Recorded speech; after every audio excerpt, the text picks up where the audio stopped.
Just inside T-minus 3 minutes, let's listen in to the countdown nets for the terminal count of Falcon 9 with AMOS-17.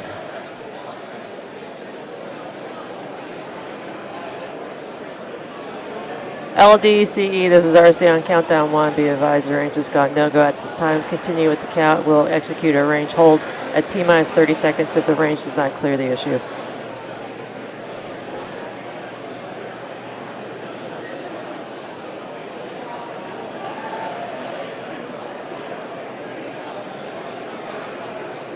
No, it got stuck.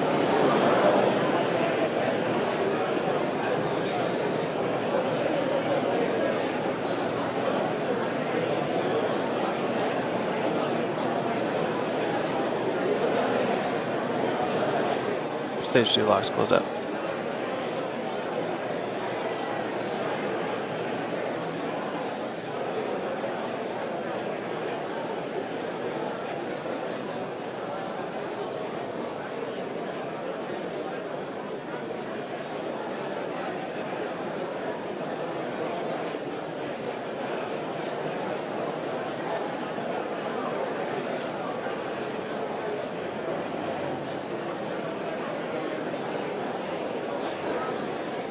Gas closeouts.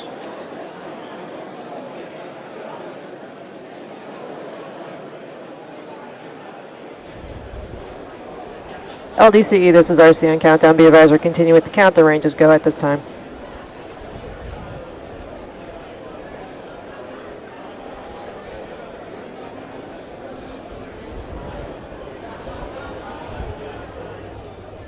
F9 is on startup.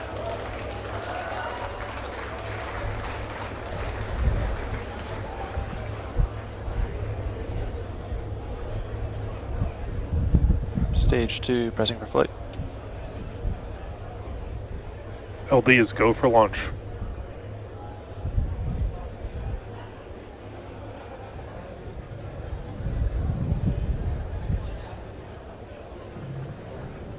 T-minus 30 seconds.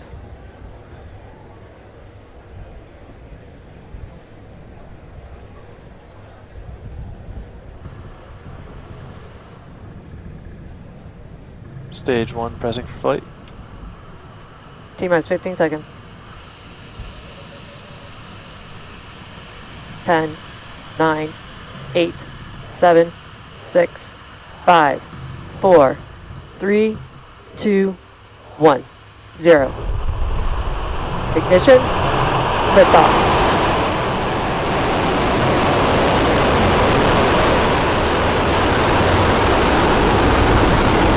Vehicle is pitching downrange.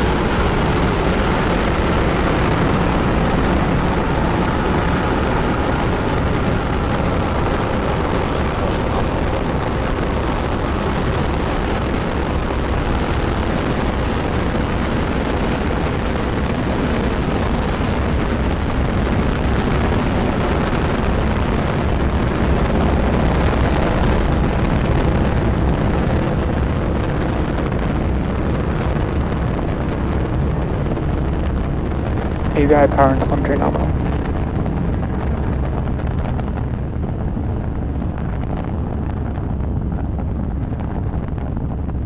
Vehicle is supersonic. Coming up on 1 minute into flight, we're getting ready for maximum dynamic pressure. Vehicle has reached maximum aerodynamic pressure.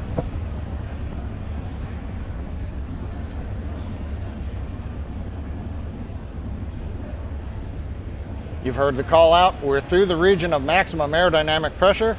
Vehicle going supersonic as we leave the denser parts of the lower Earth's atmosphere. Falcon 9 trajectory looks good. All 9 Merlin engines are at power. Everything looking good for Falcon 9. We're heading due east from Cape Canaveral, headed to the first of 2 orbits planned for today. Nice view from the onboard camera looking back at the plume slowly expanding. As we leave the atmosphere, the plume will get larger as we get out to the vacuum of space. Now today, first stage shutdown is planned for about T plus 2 minutes, 45 seconds. We won't be recovering the first stage today, so that leaves more propellant to burn to achieve the required orbit for the satellite. If you compare that to last week's CRS-18 resupply flight to the space station, on that mission, the first stage shut down almost half a minute sooner than today. We needed to reserve enough propellant to be able to turn the first stage and return it all the way back to the launch site. Now, coming up quickly in 20 seconds, a sequence of events: main engine cutoff, the 9 main engines shut down, stage separation, and then ignition of the second stage engine coming up in just under 15 seconds.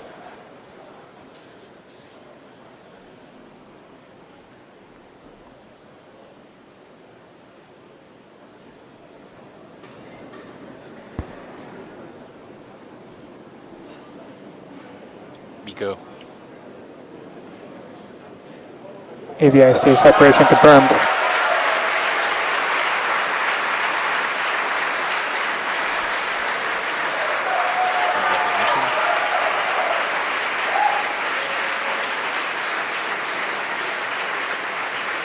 We've had successful ignition of the second stage engine. The Merlin Vacuum D engine is up at power. Turbine speed Stage 1 looks STS good. is saved. You can see the nozzle beginning to glow red, a tradition Stage for 2 the on upper nominal stage. trajectory. First stage has completed its mission. It's falling back to Earth. As we said, we won't recover it. Coming up next, fairing separation out in the vacuum of space.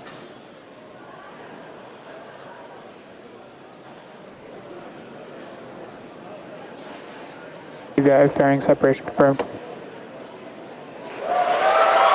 position of signal being reading. Nice view in the late afternoon.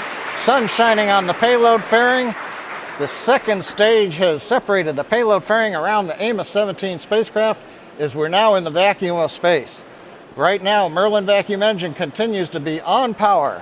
Trajectory looks good. Stage 2 is right in the middle of the predicted path. Avionics reports their systems are nominal. So coming up, 4 minutes and 15 seconds mark, we are go on Falcon 9 carrying AMOS-17 to the parking orbit, the first of 2 orbits for today.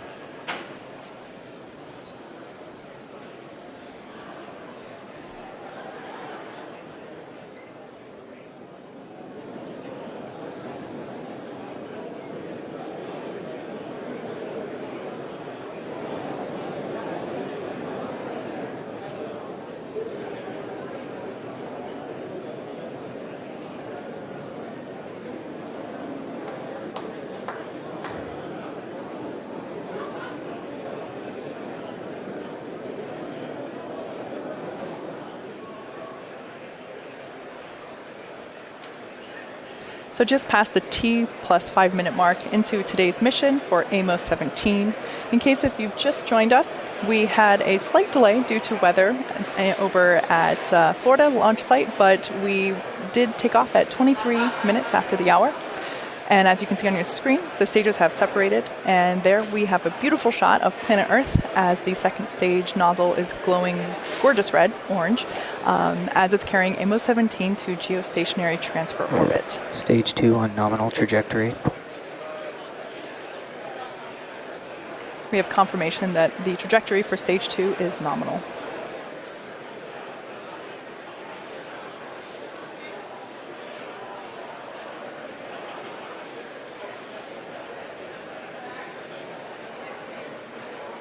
Just after the second stage ignited, you may have noticed a couple of pieces coming off from the nozzle. If you've tuned into our launches before, you see that every time. Those are that's basically just a stiffening ring that we place at the end of the nozzle to give it a little bit of structural integrity for transportation purposes while the rocket is still on the ground. Not really necessary once the rocket has taken off and they fall away.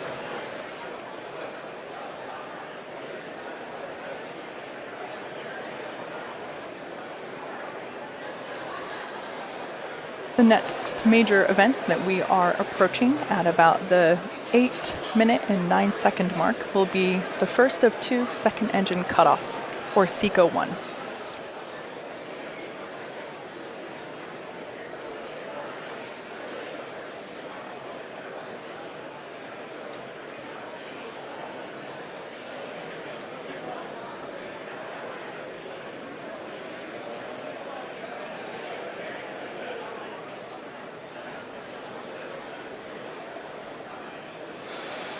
At this point in the mission, The second stage is pulling about Expected 3.5 losses Gs. You yourself may have experienced that. If you've ever been on a big roller coaster, equivalent to that, the space shuttle encountered about 3.5 Gs whenever it was taking off and re-entering.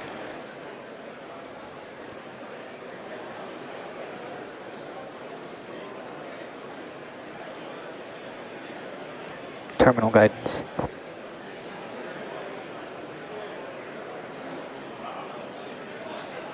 So we're less than 30 seconds away from second engine cutoff 1.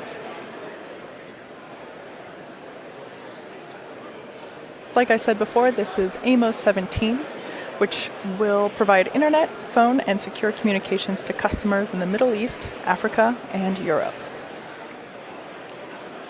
We're sending it to Stage 2 STS is geostationary safe. transfer orbit.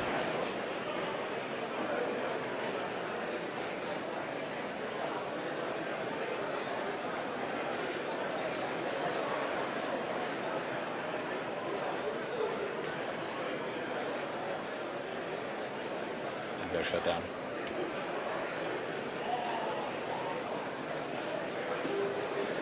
And we have confirmation that second engine cutoff has occurred and that we are in good orbit.